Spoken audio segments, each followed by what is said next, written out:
أعوذ بالله من الشيطان الرجيم بسم الله الرحمن الرحيم الحمد لله الذي خلق السماوات والأرض وجعل الظلمات والنور ثم الذين كفروا بربهم يعدلون والصلاة والسلام على أشرف الأنبياء والمرسلين وعلى آله وأصحابه أجمعين اللهم بارك لنا في شيخنا اللهم آته خير ما سألك حبيبك ونبيك محمد عليه أفضل الصلوات وأزكى التسليم اللهم زله في كل خير أعطيته إياه وتوفنا وهو راض عنا Amin, alhamdulillahi rabbil alamin.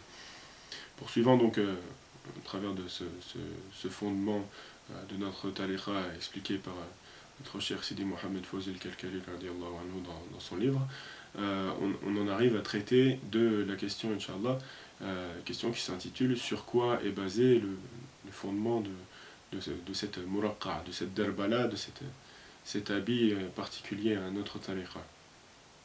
Donc notre cheikh radiallahu anhu explique qu'il s'agit de la sunna des vertueux, de la passion, l'amour ardent, l'expression de l'amour ardent des pieux et du vêtement des connaissants, des arifin abillah. C'est le signe du mouride sincère dans sa quête du divin, le mouride éteint dans l'amour de son cheikh et en qui il ne subsiste plus aucune volonté propre issue et émanant de son ego.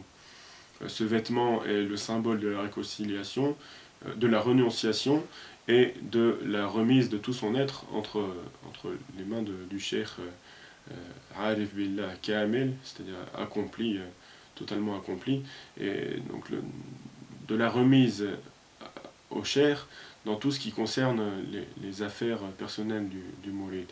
Et ceci afin que le cheikh lui fasse découvrir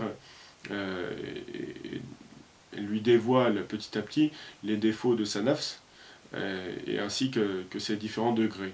Et donc le mouride, au travers de son cheminement, sera ainsi amené à passer de nafs ammara, qui enjoint au péché, vers la nafs lawwama, qui regrette profondément, c'est-à-dire les péchés accomplis auparavant, puis vers la nafs mutma'inna, apaisée, puis nafs radiya, puis vers la nafs mardiya, et enfin la nafs raja'at ila rabbiha, qui retourne vers son Seigneur. Et il fut dit également que celui qui n'a pas vu de mouflih, c'est-à-dire de grand gagnant, ne saurait lui-même accéder à cette grande réussite, par le fait que voilà, c'est quelque chose qui est hérité et qui ne tombe pas du ciel, en fait, qui se prend de quelqu'un. Et il a dit également, parmi les gens de Tasawwuf, que celui qui n'a pas de chair, en réalité, celui-là, c'est Shaitan et son cheikh. Et quel serait donc l'état de celui qui aurait appris un métier manuel, par exemple, cordonnier ou autre, et sans être passé auparavant par une phase d'apprentissage, et donc de service et d'accompagnement d'un maître expérimenté et connaisseur de ce métier particulier.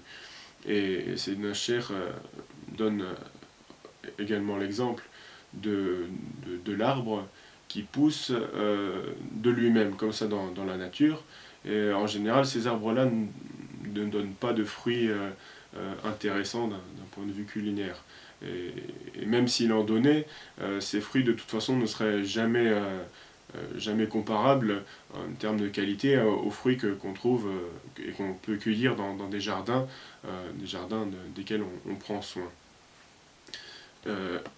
Et dans un hadith rapporté par Sayyidina Abu Huraira radiallahu anhu, le messager d'Allah sallallahu alayhi wa sallam a dit que la foi est de 70 et quelques, ou bien 60 et quelques parties.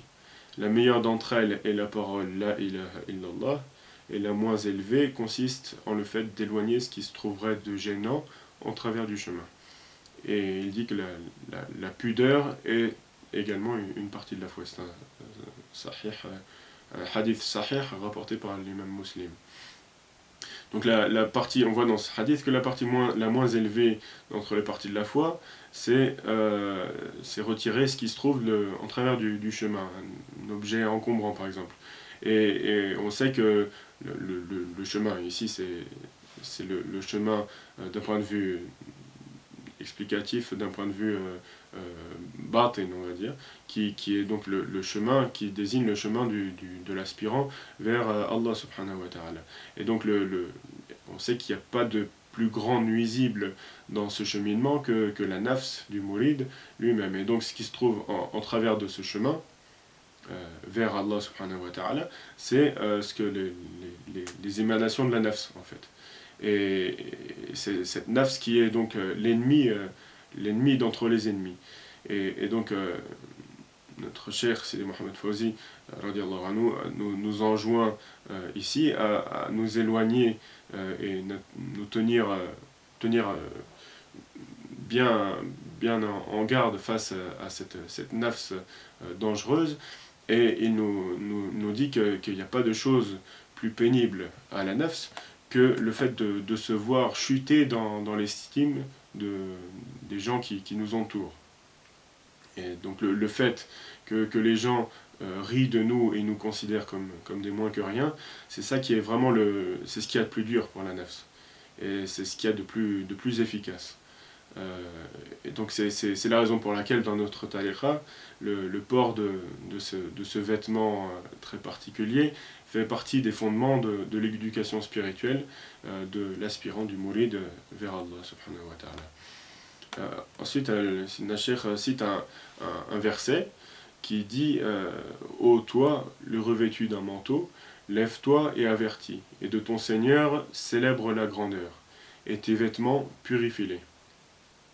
Donc Allah subhanahu wa ta'ala dans ce verset nous dit qu'il a en fait un vêtement duquel il vêtit son serviteur lorsque se manifeste donc dans ce serviteur, dans son fort intérieur, l'amour divin. Et ce vêtement pousse le serviteur à délaisser tous les accoutrements, les autres vêtements de dunya, et à se suffire de ce vêtement qui est la manifestation externe de l'amour divin interne.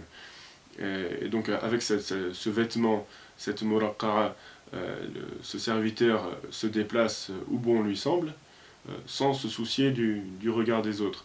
Et c'est ce qui est cherché, ce qui est recherché à travers du port de cette muraqqara, c'est l'apprentissage, entre autres. C'est l'apprentissage donc du fait d'évoluer et de vivre sa vie et donc son cheminement en se détachant complètement du regard des autres et du qu'en dira-t-on. Et parce que le mouride doit apprendre à ne voir plus que son Seigneur en toute chose. Et donc ainsi il préférera ce qui demeure éternellement à ce qui est éphémère. Et dans un hadith rapporté par Abu Huraira radiallahu anhu, encore une fois, le messager d'Allah sallallahu alayhi wa sallam a dit aux gens, Allah est bon et il n'accepte que ce qui est bon. Et il a prescrit aux croyants ce qu'il a prescrit aux musulmans. Et ensuite il récita le verset, ô vous qui avez cru, mangez de ce qui est bon parmi ce que nous vous avons accordé comme subsistance. Puis le prophète sallallahu alayhi wa sallam rappela le cas d'un homme dans un long voyage, ébouriffé et couvert de poussière, levant ses mains vers le ciel en disant « Ô Seigneur, ô Seigneur », et il se trouve que cet homme, sa nourriture est haram, sa boisson est haram, ses habits sont haram et son voyage est haram. Comment donc son invocation sera-t-elle exaucée? C'est un hadith sahih rapporté par l'imam Muslim.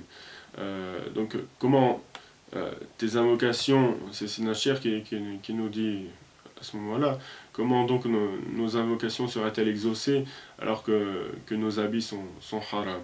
La véritable parure de nos actions, c'est ce qui se manifeste sur nous extérieurement. Ensuite il dit que les anges ne rentrent pas dans une maison où se trouve un chien, et comment donc pourraient se trouver en nous les lumières divines alors même que notre corps est couvert de haram. Et il nous enjoint donc à nous dépouiller complètement de toutes ces choses haram et sans attache qui nous relierait à quelque chose de bon et d'élevé, et pour nous revêtir donc du vêtement de la piété. Et ensuite, il cite pour finir un verset dans lequel Allah subhanahu wa ta'ala dit et c'est lui qui fit la nuit, qui fit pour vous de la nuit un vêtement, du sommeil un repos, et qui fit de jour un retour à la vie active.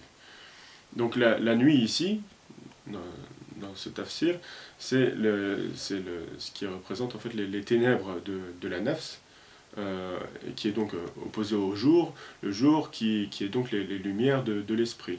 Et donc la nuit des ténèbres de la nafs est l'habit basique et par défaut on va dire de chacun.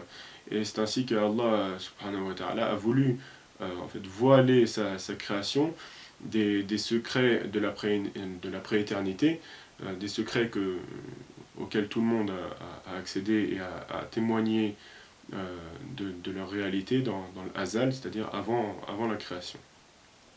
Celui donc qui aura été prédestiné à l'amour divin avant d'être créé, et donc ainsi guidé vers le cheikh Rabbani, c'est-à-dire le cheikh connaissant d'Allah subhanahu wa ta'ala et qui mène ses mourides à cette connaissance.